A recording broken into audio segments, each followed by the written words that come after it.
नमो तस्स भगवतो अरहतो सम्मा संबुद्धस्स। नमो तस्स भगवतो अरहतो सम्मा संबुद्धस्स। आज की इस धम्म सभा में हमारे भिक्षुजन एवं हमारे प्रेसिडेंट सर और बाकी सभी लोगों का मैं इस सभा में अभिनंदन करती हूँ।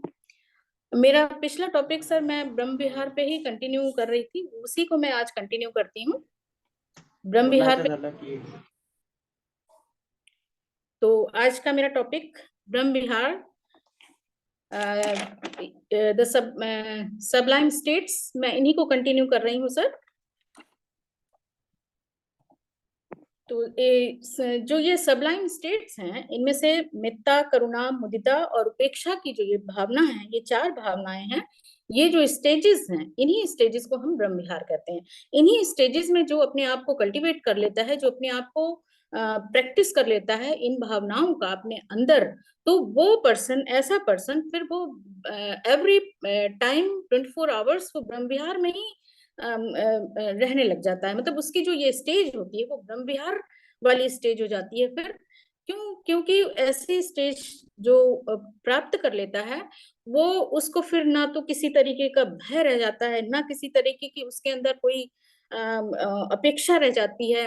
वो हर किसी के प्रति मेत्ता, करुणा, मुदिता और उपेक्षा की भावना से ओतप्रोत होकर के वो फिर अपनी जो पूरी लाइफ होती है वो सबके प्रति दया भावना से हर किसी को, फिर वो चाहे कोई अपना हो, जो चाहे कोई वो पराया हो, चाहे वो कोई भी लिविंग बींग्स हो, केवल ऐसा नहीं कि मतलब ह्यूमन बींग्स के ही लिए वो, बल्कि ऑल लिविंग बींग्स, उनमें चाहे आप कोई एनिमल्स हो, बर्ड्स हो, इवन देन जो ये हमारी नेचर में जो हमारे चारों तरफ पेड़ पौधे हैं, जो हमारा प्रकृति है, वो पूरी प्रकृति के लिए फिर उसकी वो भावनाएं हो जाती हैं। फिर वो इन चीजों का भेदभाव नहीं करता है कि ये मेरे अपने हैं, ये मेरे सगे हैं, या ये मेरे धर्म के हैं, मेरी जात के हैं, मेरे ह्यूमन बींग्स हैं, या ये मेरा पालतू है, मेरा पेट एनिमल है, या फिर ये मेरे बगीचे में आता है, या इससे मेरे मुलाकात होती है, या इससे फिर मेरा मतलब एक फ्रेंडली उसके साथ मेरा बिहेव, फिर उसके ये सारी जो बाउंड्रीज है, ये सारी बाधाएं हैं, ये सारी जो हमारी हम लोगों ने अपने बीच में ये बाउंड्रीज क्रिएट कर रखी हैं, इन्हीं चीजों को हम सोचते हैं कि जो हमारे चारों तरफ जो हमारे फैमिलियर हैं, जो हमारे दोस्त हैं, जो हमारे जिनके साथ हमारा फ्रेंडली उठना बैठना है या बातचीत है, बस केवल वही हमारे लिए वही हमारे मित्र हैं। तो ये सारी बाउंड्रीज जो होती हैं, इन सारी बाउंड्रीज को कट करके, इन सारी बाउंड्रीज को लांग करके जो इनसे पार हो जाता है, जो इनसे पार की जो भावना डेवलप हो जाती है, फिर वो भावना हमारे अंदर मेत्ता, करुणा, मुदिता और उपेक्षा की भावना हो जाती है। तो इनमें सबसे पहले जो स्टेज है, ये सबलाइम स्टेट जो है, वो सबसे पहली भावना है मेत्ता भावना, जिसको कि हम मैत्री भी कहते हैं, जो किसी के हृदय में दया भाव तो जागृत करती है, प्रेम जागृत करती है, वो जो सभी लिविंग बींग्स के लिए बिना किसी एक्सपेक्टेशन के, बिना किसी भी उसके अंदर उससे कोई भी अपेक्षा किए बिना, जो सबके मंगल के लिए, सबकी खुशी के लिए जो एक भावना हमारे अंदर जागृत होती है, और एक ऐसी भावना जो सबके मंगल के लिए हम विश करें, ऐसी ही भावना को हम इस मित्ता भावना के रूप में डिफाइन कर सकते हैं। भगवान बुद्ध कहते हैं कि जिस प्रकार एक माँ अपने बच्चे के लिए परवाह करती है, जिस एक ऐसी भावना उसके अंदर होती है, जो वो भावना होती है, उस भावना में फिर उसकी कोई अपेक्षा नहीं होती है। वो एवरी टाइम वो माँ अपने बच्चे के लिए ऐसे समर्पित होती है कि जो कुछ भी, फिर उसमें फिर उसकी चाहे जान की भी वो कोई परवाह नहीं करती है। तो ऐसी भावना जैसे एक माँ अपने बच्चे के लिए करती है, ऐसी भावना, ये भावना मेत्ता भावना है। हालांकि जो हमारा एक फैमिली है, जो पेरेंट्स का जो एक अट्रैक्शन होता है, वो एक लविंग अफेक्शन है, लेकिन वो जो एक स्टेज होती है, जो माँ के अंदर वो स्टेज होती है, जो अपने बच्चे के प्रति वो ऐसी स्टेज होती है, ऐसी एक भावना होती है, वो भावना किसी और के अंदर हमको ऐसे बहुत रेयरली मिलना मुश्किल है। जो इन स्टेजेस को पार कर लेता है, वो उस भावना के अंदर, फिर वो भावना उसके अंदर आ जाती है। तो इसी तरह की भावना जो किसी भेदभाव के बिना लविंग काइंडनेस की भावना जो सब अपने अंदर जो कल्टीवेट कर लेते हैं, फिर वो इस स्टेज को पार कर जाते हैं, इस स्टेज को पा जाते हैं फिर वो। तो जो ये जो एक जो माँ का ये जो प्यार होता है, ये जो लव है, ये पैशनेट लव नहीं है, ये कोई अफेक्शन नहीं होता है, ये विदाउट अफेक्शन है नहीं, ये लव है जो वो बिना किसी एक्सपेक्टेशन के है माँ का अपने बच्चे के लिए। तो इसमें हमारी किसी भी तरीके की जो अपेक्षा भावना जहां पर खत्म हो जाती है, वहीं से फिर ये मित्रता भावना हमारी स्टार्ट हो जाती है। तो ऐसी भावना को पार प्राप्त करने के लिए भगवान ने प्रैक्टिस करने की अपने भिक्षुओं को सलाह दी, फिर अपने उपासकों को इस भावना में विहार करने की को कहा फिर उन्होंने। तो ऐसी भावना जिसमें कि किसी भी तरीके का कोई भी जिसको हम कह सकते हैं कि जो एक कुछ लोग ऐसा कहते हैं कि जो मतलब लवर्स होते हैं, और जो लवर्स हैं उनका एक दूसरे के प्रति जो लव है, वो उसको हम मैत्री भावना नहीं कहेंगे। वहां पर तो एक लिविंग बींग्स का, अपोजिट लिविंग बींग्स का एक दूसरे के प्रति अट्रैक्शन जो है, वो एक लविंग अफेक्शन है। वो उसको फिर हम उसकी दूसरी डेफिनेशन दी गई है। वो जो लव है वो हमारा वहां पर मैत्री भावना वहां पर नहीं होती है। भले ही एक दूसरे के प्रति वो लोग बहुत से लोगों को ऐसा भी देखा गया है कि एक दूसरे के प्रति जान देने को तैयार रहते हैं, लेकिन कब अगर उनको जरा सी भी ठेस लगी, उसने किसी की भी निगेटिव चीज को देख लिया, उसका अपने प्रति प्यार कम होता देख लिया, या फिर अपने प्रति किसी क्या कहें कि मतलब किसी षड्यंत्र को देख लिया, या अपने प्रति उसने किसी ऐसी अपोजिट बात को देख लिया जो उसको नापसंद हो, तो अगर इस तरीके की बात दोनों के बीच में आ जाती है, तो फिर वो लव लव नहीं रह जाता, फिर वो घृणा में, हेट में, फिर वहीं पर हम देखते हैं कि शत्रुता डेवलप हो जाती है, एक दूसरे के प्रति घृणा भावना डेवलप हो जाती है। तो यहाँ पर ये मित्रता भावना नहीं हुई, ये तो एक चेंजिंग लव अफेक्शन है, जो एक आपने मुझे दिया तो मुझसे आपने पाया। लेकिन जो मित्रता भावना है, उसमें इस तरीके की कोई बाउंड्रीज है ही नहीं वहां पर, कि जो अपेक्षा करे कि तुम मुझे प्यार करोगे या मुझे जिस तरीके का अट्रैक्शन दोगे, मेरे प्रति कोई काम करोगे या मेरी वेल विशेस के लिए काम करोगे, तो मैं तुम्हारे लिए, तो इस तरीके का जो आदान प्रदान, ये चीज, ये बाउंड्रीज वहां पर नहीं रह जाती हैं। फिर ये मित्रता भावना, हम बहुत से लोग इस चीज को सोचने की गलती करते हैं यहाँ पर देख कि हमारा अपने आस पड़ोस, अपने पड़ोसियों के साथ, अपने दोस्तों के साथ, या किसी के बीच में हमारा जो रिलेशंस हैं, हमारा जो प्यार है, एक दूसरे से बोल चाल है, फिर वो चाहे किसी भी जाति धर्म या किसी भी उसके हों, तो लिंग के हों, तो हम उनके प्रति जो हमारा एक प्यार है, आपस में बातचीत कर रहे हैं, इसी को हम लोग अपने एक मैत्रीपूर्ण व्यवहार मान लेते हैं।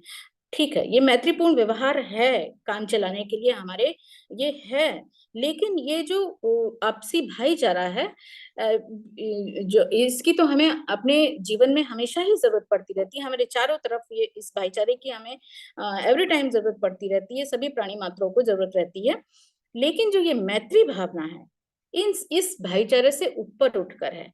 क्यों? क्योंकि वहां पर कोई प्राणी मात्र के प्रति ओनली, सब वो प्राणी मात्र के लिए है, जहां पर ना तो ह्यूमन बींग्स रह जाती हैं, ना एनिमल्स, मतलब जो एक डिफाइन हमने इन कैटेगरीज में डिफाइन कर दिया है उनको, वो कैटेगरीज ही खत्म हो जाती हैं। वो तो सिर्फ एक जैसे पानी से बहता हुआ झरना, जिसको सभी लोग, कोई भी हो, उस पानी को सभी यूज कर सकते हैं।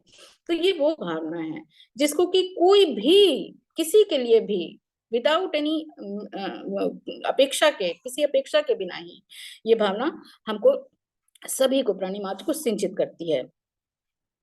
तो जहां पर हम ये अपेक्षा कर लेते हैं कि कोई, हम उसी की मदद करेंगे जो हमारी मदद करेगा, या फिर हम ऐसा कुछ करते हैं कि अगर किसी को कोई जरूरत पड़ी, कभी किसी को पैसे की जरूरत पड़ी, किसी को हमारी नीड की जरूरत पड़ी है, या फिर हम देखते हैं कि किसी को मेडिकल की जरूरत पड़ रही है, मेडिकल ट्रीटमेंट की जरूरत पड़ रही है, किसी को एजुकेशन के लिए पैसे की जरूरत पड़ रही है, या फिर बच्चे स्टूडेंट्स ऐसे हैं जो कुछ टीचर्स होते हैं, उनको नीट की जरूरत होती है कि बच्चों के पास पैसे नहीं है, लेकिन फिर भी उनको कुछ ट्यूशन चाहिए होता है। तो ऐसे भी टीचर्स हैं जो कि इस तरीके से जिन बच्चों के पास नहीं है करने के लिए, देने के लिए नहीं है, तो बहुत से टीचर्स ऐसे हैं जो without any payment, without any tuition fees उन बच्चों को ऐसी एजुकेशन देने के लिए तैयार होते हैं, ट्यूशन देने के लिए तैयार होते हैं। तो ये जो उनका प्रेम है अपने स्टूडेंट्स के लिए, या कहें कि जो ये एक शिक्षक की जिम्मेदारी है शिक्षा देना, तो जो शिक्षक की शिक्षा देना के प्रति भी जिम्मेदारी है, वहां पर उसकी भावना में विदाउट एनी ट्यूशन फीस जो उसकी एक भावना होती है, तो वो भावना उन स्टूडेंट्स के प्रति जो, उसको हम मित्रता और करुणा की श्रेणी में रख सकते हैं। इसी प्रकार से बहुत से डॉक्टर्स हैं जो कि अपनी हॉस्पिटल प्रैक्टिस करने के बाद किसी जहां पर वो पोस्टेड है उसके बाद में भी वो ऐसे रूरल एरियाज में जाते हैं, ऐसी जगहों पर जाते हैं, बहुत ही मलिन बस्तियों में जहां पर की ट्रीटमेंट की जरूरत होती है, जिन लोगों को कि वहां पर उनको कोई भी सहायता उपलब्ध नहीं हो पा रही है, वो लोग ऐसे डिस्टेंसेस हैं, उनको कोई सुविधाएं मिल नहीं पा रही हैं, तो ऐसे बहुत से डॉक्टर्स होते हैं जो कि वहां पर जाकर के उनका ट्रीटमेंट करते हैं विदाउट एनी फीस। क्यों? क्योंकि वो जो उनका जो डॉक्टर्स का जो एक कर्तव्य है अपना मरीज के प्रति, उनकी जो एक भावना है, वो भावना जब ये भावना उनके अंदर डेवलप हो रही, तो ये इसको हम तब भावना के अंदर रख सकते हैं, जो कि बिना किसी फीस के जो एक करुणा उनके अंदर जागृत हुई है, जो एक मैत्री है, जो अपने प्रोफेशन को करने के लिए मतलब कि संकल्पबद्ध है कि मैं अपने प्रोफेशन को जो मैंने सीखा है वो अगले को देना, ये मेरी सेवा भावना, ये उनके अंदर जब जागृत हुई है, तो इसको फिर हम मित्र भावना के अंदर रख सकते हैं।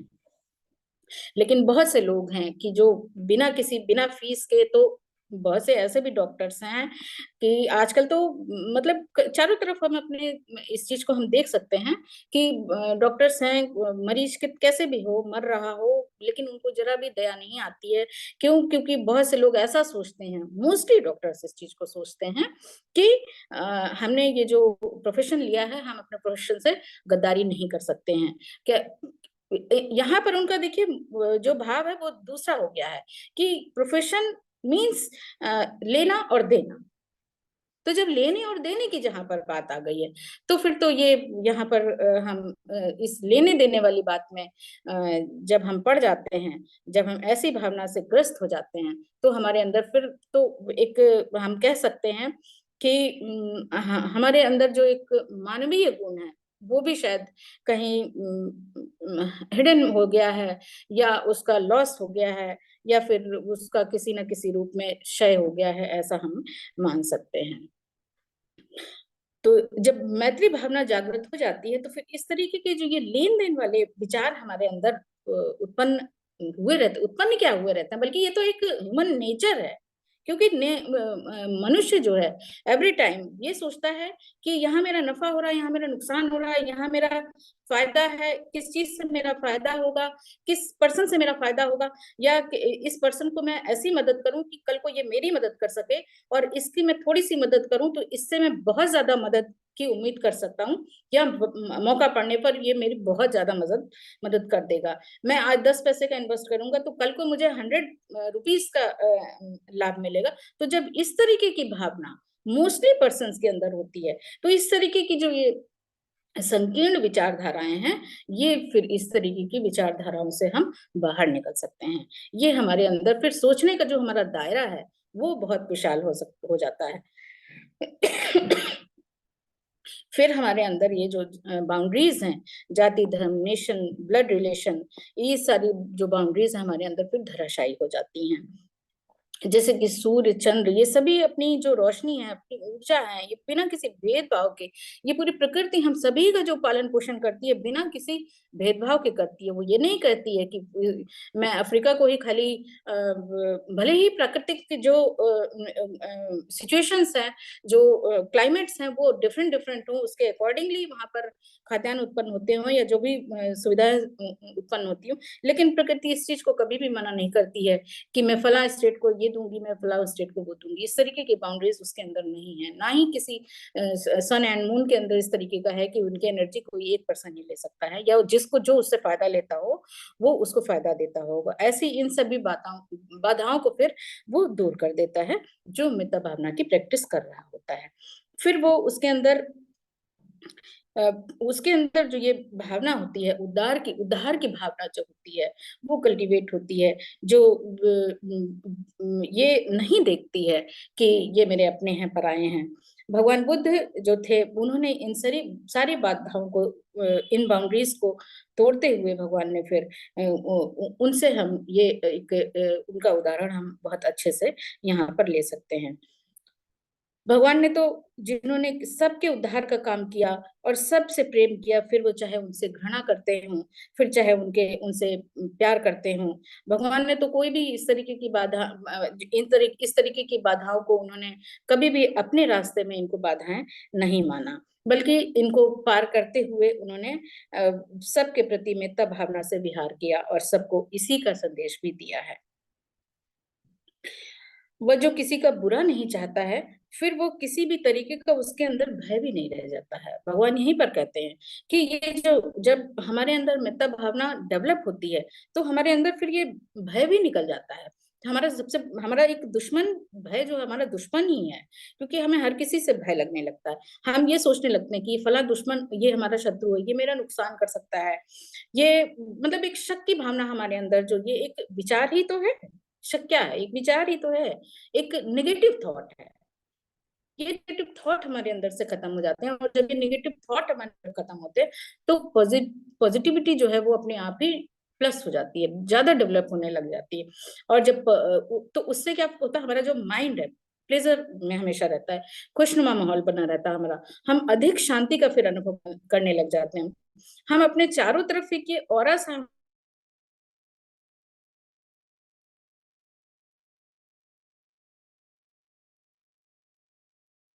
बहुत से लोग ऐसा, हम अक्सर हम लोग ये देखने को पाते हैं कि अगर कोई जानवर आया तो वो डर जाते हैं। कोई डॉगी आया, कोई काऊ आई, गाय आई, या कोई भी इस तरीके से कोई उनके रास्ते में आ गया, तो वो पहले डर उनके अंदर बैठ जाता है कि ये मेरे को हार्म कर देगा। उनके अंदर ये डर डर बैठा होता है। लेकिन वो हार्म क्यों करेगा? वो तो खुद ही आपसे डरा हुआ है। वो हमला तभी करेगा जब उसको आपसे डर लगेगा। तो जब आप उस डर को पहले दूर कर दीजिए ना, अपने अंदर का डर दूर कर दीजिए। अपने अंदर का डर अगर दूर हो गया है तो सामने वाले के अंदर का डर, वो भी आपसे नहीं डरेगा। आपके अंदर जब मित्रता भावना डेवलप हुई है, आप उसके प्रति प्रेम पूर्वक, आपका जो एक देखने का नजरिया है उसके प्रति, तो वो आपके व्यवहार में परिलक्षित होने लग जाएगा। वो व्यवहार सामने आने लगेगा, तो सामने वाला, वो कोई भी लिविंग बीइंग हो, वो भी आपके प्रति वही भावना उसके अंदर भी डेवलप हो जाती है। और तो जब हम आपस में इस चीज को जब हम देखने लगते हैं, तो फिर यहाँ पे डर समाप्त हो जाता है, भय समाप्त हो जाता है, तो आपसी एक प्लीजेंट माहौल वहां पर डेवलप हो जाता है। तो फिर हम ये महसूस करते हैं कि जो हमारे आसपास जानवर भी हैं, हम कहीं भी टहलने जाएं या कहीं भी अपने चारों तरफ हम देखें, तो हम देखेंगे कि जब हम इस भावना के साथ हम वहां पर बैठे हैं, वहां खड़े हैं, चल रहे हैं इस भावना के साथ, तो हमारे चारों तरफ, वो चाहे पेड़ पौधे हों, चिड़िया हों, चंगुर हों, कोई भी हो, उनको भी हम अपने प्रति वही भावना हम महसूस करने लग जाते हैं। तो हमें कितनी खुशी होती है। ये सब महसूस करके, मैं ये सारी बातें जब मैं बोल रही हूँ तो मुझे बहुत आनंद मिल रहा है। मैं इस चीज को, मित्रता भावना की प्रैक्टिस करते हुए जिस चीज को मैंने महसूस किया है, वही मैं आपके सामने यहाँ पर रख रही हूँ। तो मैं जब बाहर रहती हूँ तो मैं इस चीज को महसूस करती हूँ, सड़क पर चलते हुए इस चीज को महसूस करती हूँ कि जानवर भी आपकी तरफ अट्रैक्ट होते हैं। वो आप, लेकिन वो जो उनका अट्रैक्शन होता है, फिर इस चीज, ये भावना जब बहुत ज्यादा आपके अंदर आ जाती है, आप फिर इस चीज को महसूस करने लगेंगे कि जब वो सामने वाला जो जानवर है, वो बिना अपेक्षा के आपके प्रति ऐसी भावना उसके अंदर भी डेवलप होने लगती है। वो जानवर हैं, ठीक है, उनकी नीड है, वो भूखे होंगे तो वो भूखे होंगे, लेकिन वो आपके साथ में जब संपर्क में आते हैं तो फिर कितना शांतिपूर्ण माहौल हम दोनों के बीच में डेवलप होता है कि वो भी आपके प्रति प्रेमपूर्ण भावना से देखते हैं और आप उनके प्रति प्रेमपूर्ण भावना रखते हैं। तो ये जो हमारा बीच में अट्रैक्शन है, ये मित्रता भावना से ही डेवलप हुआ है। तो ऐसे इस चीज को हमें अपने अंदर कल्टीवेट करना है। माता पिता का बच्चों के प्रति, बच्चों का माता पिता के प्रति, पति पत्नी का एक दूसरे के प्रति, ये सारे अफेक्शन जो हैं, ये तो नेचुरल अफेक्शंस होते हैं, और ये संसार के जो म्यूचुअल अफेक्शंस हैं, इनके बिना ये जो वर्ड है ये एग्जिस्ट नहीं कर सकता है। लेकिन इनकी तो जरूरत हम सभी को होती है, लेकिन ये जो नेचुरल अफेक्शंस हैं, इन ये जिसके बिना संसार एग्जिस्ट नहीं कर सकता है, इनसे पार जो हमारा ये मित्रता भावना जब डेवलप होती है, तो इससे जो चलायमान हमारे चारों तरफ का ऑरा है, हमारे चारों तरफ की जो लिविंग बींग्स हैं, वो सभी फिर बहुत ज्यादा पॉजिटिव एनर्जी से लेस हो जाते हैं।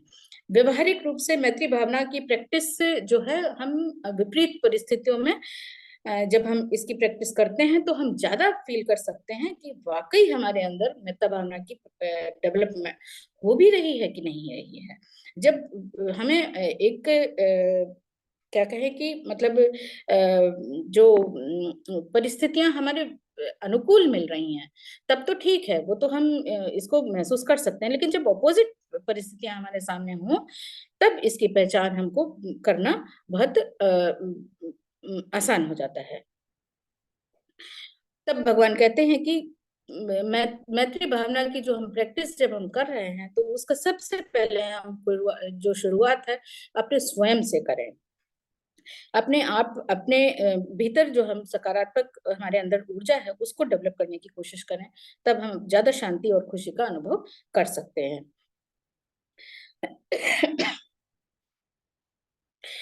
और जब हम हमारे अंदर फिर ये जब शांति उत्पन्न होती है, तब हम महसूस कर सकते हैं कि हमारा जो दुख है, अशांति है, घृणा है, ये इस तरीके के जो निगेटिव थॉट्स हैं, वो उनसे भी हम किस तरीके से मुक्त होते जा रहे हैं, और उनसे किस तरीके से हम मुक्ति पा सकते हैं, ऐसे विचार हमारे अंदर डेवलप होने लग जाते हैं। और फिर मित्रता भावना पूर्ण जो हमारे सामने सभी लिविंग बींग्स है, उनके प्रति समान रूप से जागृत होने लग जाती है, और जो कि बिना किसी भेदभाव के जागृत हो जाती है।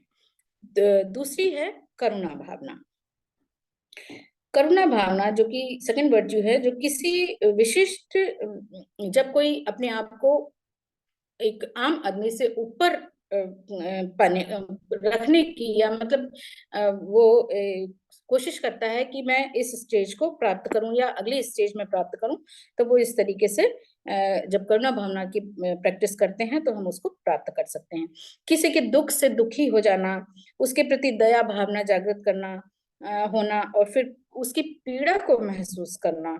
और ये कहे कि करुणा भावना का सबसे जो मुख्य लक्षण होता है, ये है कि दूसरे के दुख से केवल दुखी भर नहीं होना, बल्कि उसके दुख को कैसे दूर कर सकते हैं, उसका हर संभव प्रयास करना।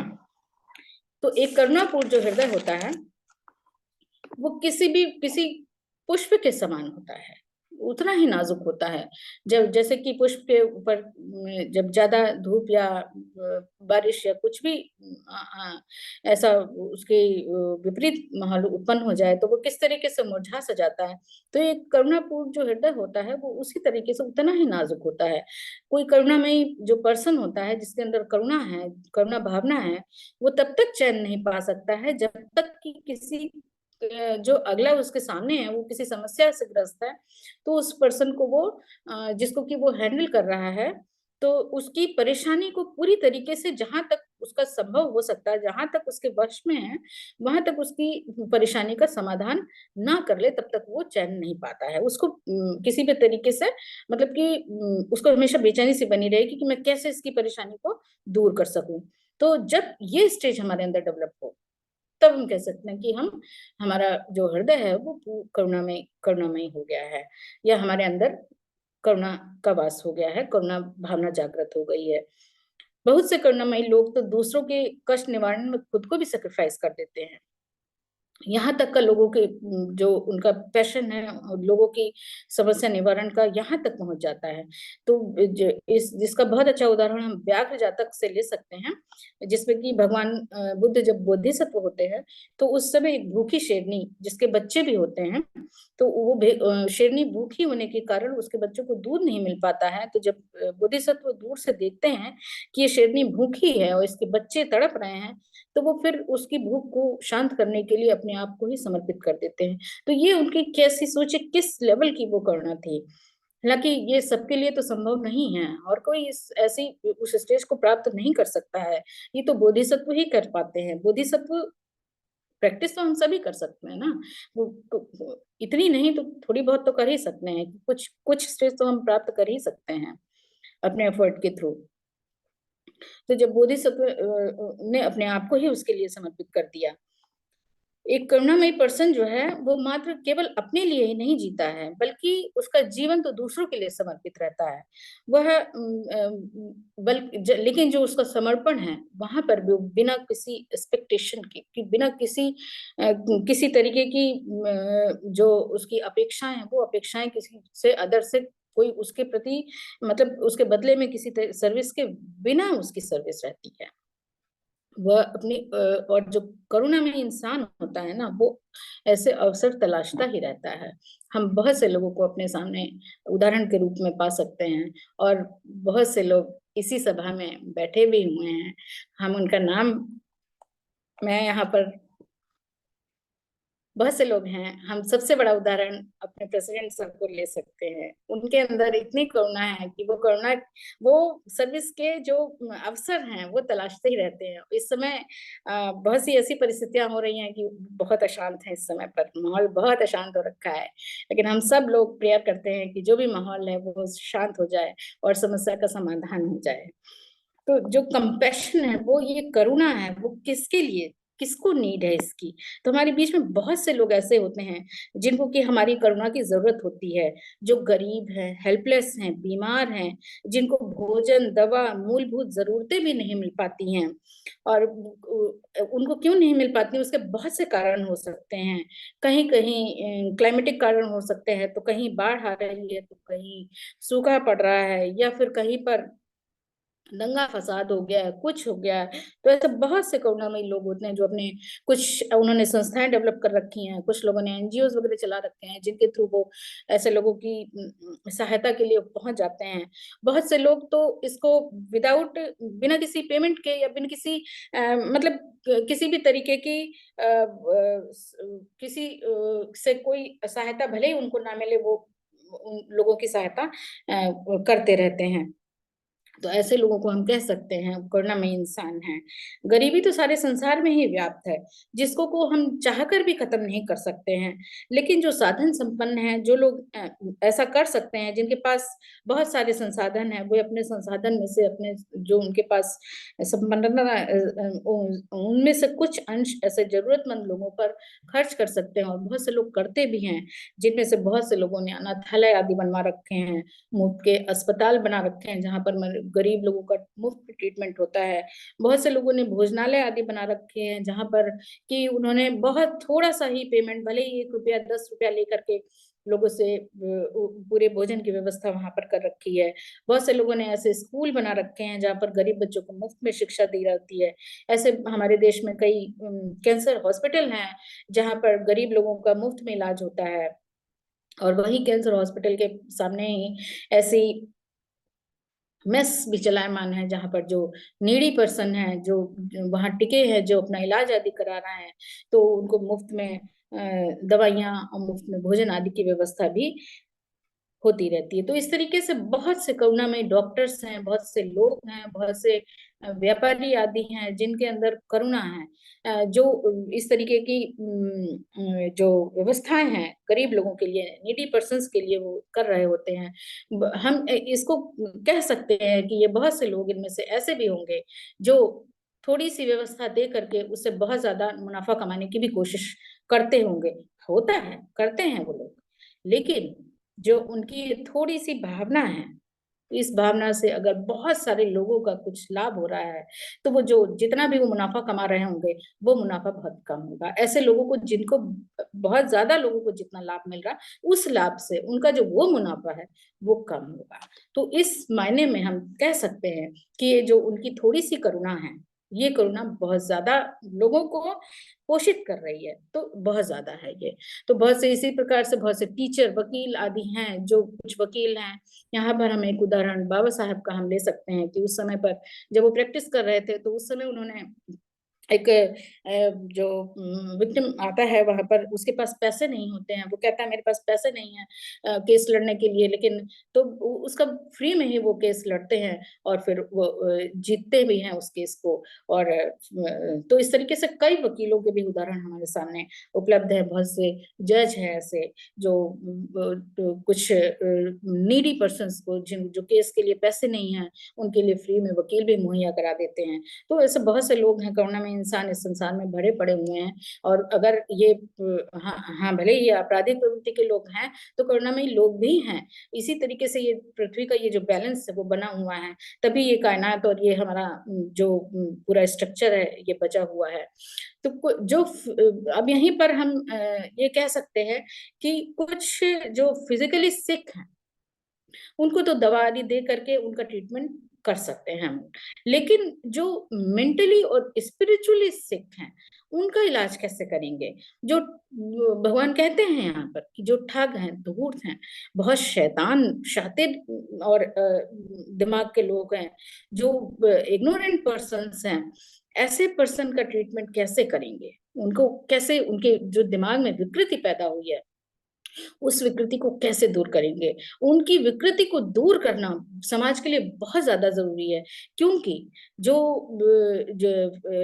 ऐसे लोगों की अगर उसको ट्रीटमेंट नहीं किया गया, तो इनके संपर्क में जितने लोग आते जाएंगे, वो भी उससे ग्रसित होते चले जाएंगे। तो ऐसे लोगों का ट्रीटमेंट करना भगवान बहुत ज्यादा जरूरी कहते हैं। तो ऐसे लोगों को भगवान विशेष जो वो है क्या कहते हैं कि विशेष स्पेशल बीमार लोगों की श्रेणी में उनको भगवान रखते हैं।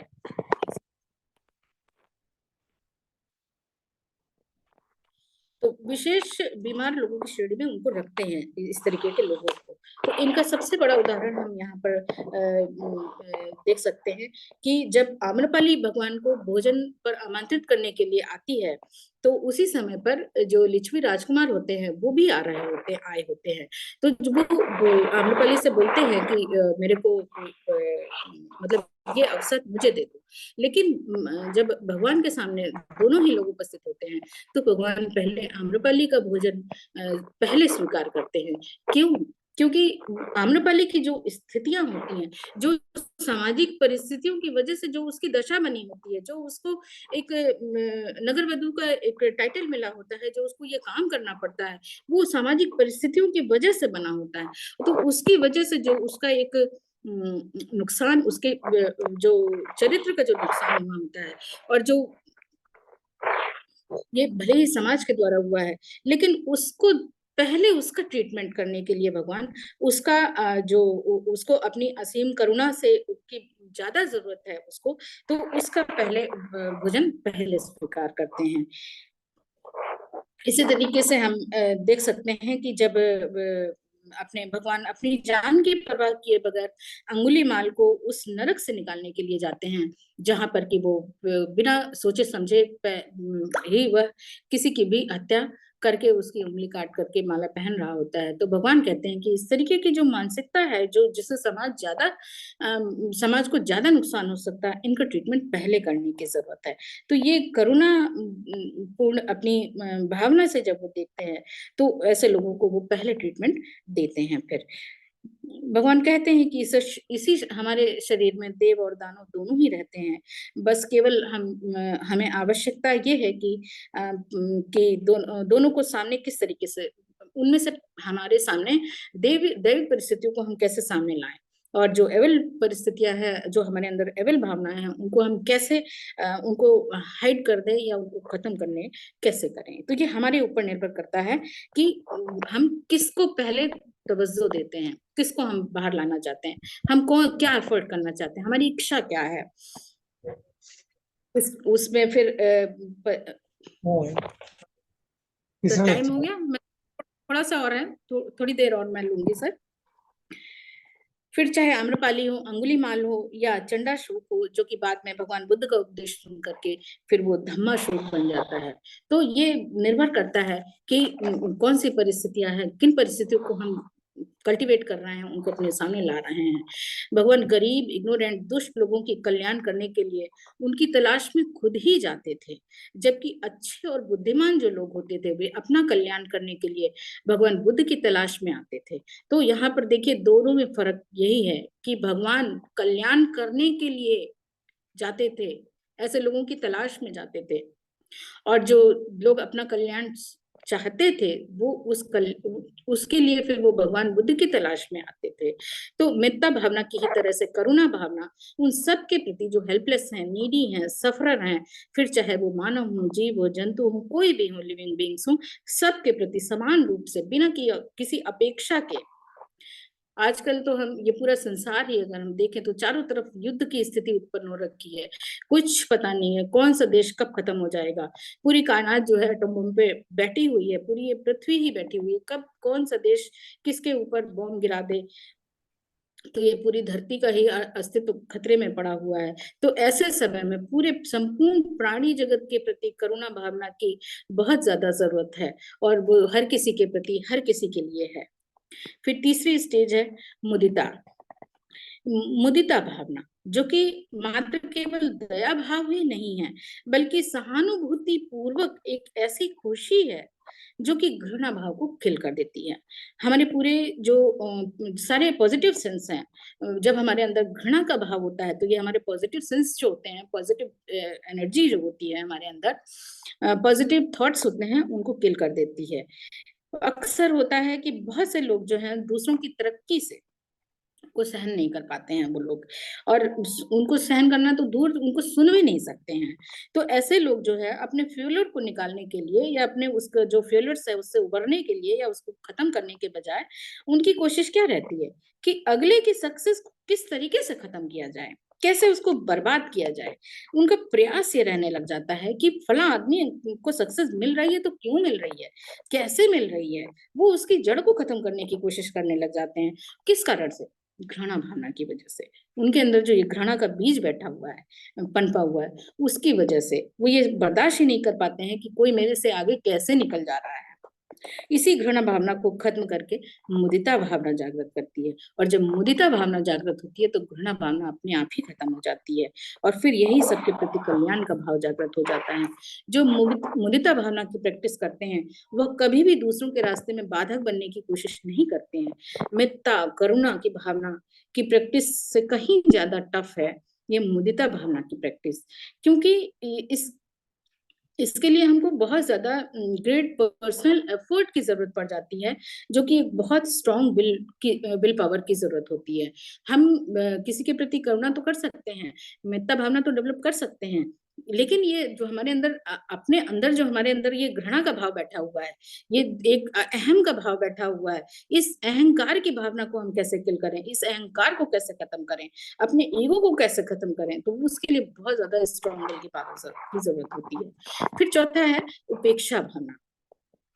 उपेक्षा भावना जो कि बहुत जरूरी है सभी के कल्याण के लिए। उपेक्षा अर्थात कि यानी कि समभाव, बिना किसी भेदभाव के यथास्थिति स्वरूप में देखना, सुनना, समझना, जानना, किसी के वास्तविक रूप को, और वो भी बिना किसी अटैचमेंट के, बिना किसी फेवर या अनफेवर के।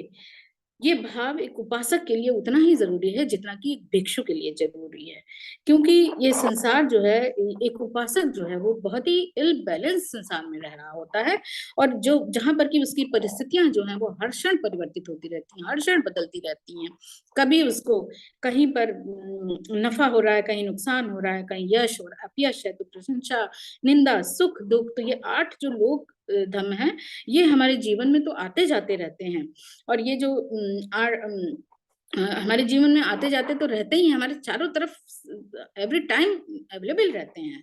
बस उनमें से कौन सी हमारे सामने आ रही है, बस इसकी वो रहती है कि कौन सी स्थिति हम परिस्थिति हमारे सामने कब खड़ी हो जाए, हम पता ही नहीं लग पाता है, हम समझ ही नहीं सकते हैं, हम जान भी नहीं पाते हैं। तो एक आम जन का ये जो ये 8 लोक धर्म है, इनसे पूरा जीवन ही इनसे चलायमान रहता है। तो इन 8 अवस्थाओं में से जो फेवरेबल नहीं है, उनके आने पर हम लोग मोस्टली होता कि लोग विचलित हो जाते हैं, अथाह दुखित हो जाते हैं। इनसे विचलित ना होकर के चट्टान की तरह स्थिर बने रहने को ही भगवान बुद्ध बुद्धिमान कहते हैं। भगवान बुद्ध का तो पूरा जीवन ही हम इसके लिए उदाहरण मान सकते हैं। फिर चाहे वो देवदत्त ने जब पहाड़ से चट्टान गिरा दी होती है, तो वहां पर भगवान कैसे स्थिर होकर के उस दुख को सहन करते हैं और देवदत्त को माफ कर देते हैं। और फिर चाहे किंचा का उदाहरण ले लीजिए, जो कि झूठी प्रेगनेंसी का बहाना करके लोगों के बीच में पूरे समाज में भगवान बुद्ध को बदनाम करने की कोशिश करती है। तो वहां पर भगवान किस तरीके से शांत भाव से, शांत होकर के, उपेक्षा भाव से किस तरीके से उसको माफ करते हैं। और फिर जब एक इस तरीके की जब स्थितियां आती हैं, तो आनंद भगवान से प्रार्थना करते हैं, तो आनंद दुखित हो जाते हैं, आनंद भगवान से प्रार्थना करते हैं कि भगवान कहीं और चलें, ये जगह हमारे रहने के लिए नहीं है, लायक नहीं बची है। तो भगवान कहते हैं आनंद, फिर जब वहां भी ऐसी स्थिति मिलेगी तब, तो आनंद कहते हैं कि भगवान तो फिर कहीं और चलेंगे। तो भगवान कहते हैं कि आनंद अगर वहां भी यही माहौल मिलेगा तब, तो आनंद के फिर आनंद कुछ भी जवाब नहीं दे पाते हैं। तो भगवान कहते हैं कि आनंद, ये जो 8 लोक धम हैं, ये हमारे चारों तरफ हर समय हर कहीं मिलेंगे। इनसे बच के हम कहीं भी नहीं जा सकते हैं, बल्कि इनसे भागने की जरूरत नहीं है। इनको उपेक्षित भाव से इनको सहन करने की जरूरत है, इनका मुकाबला करने की जरूरत है। और इन्हीं में से हमको वो परिस्थितियां डेवलप करने की जरूरत है जो सबके लिए कल्याणकारी हो।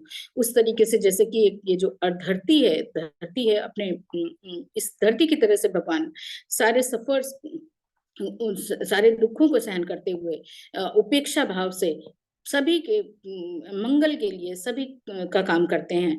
उपेक्षा का जो डायरेक्ट एनिमी है, या कह सकते हैं कि जो शत्रु है हमारा, वो है राग। राग यानी कि अटैचमेंट।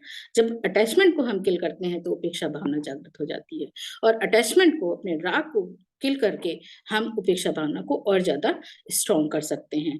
तो वह जो विशेष इस तरीके की अपने आप को सुपर करने की जो चाहते हैं, जो इस एफर्ट में लगे हुए हैं, तो इस तरीके से अब प्रतिदिन अपने जीवन में इन चारों भावनाओं को प्रैक्टिस करके वो अपने भीतर छुपी हुई इन दैवी शक्तियों को डेवलप कर सकते हैं।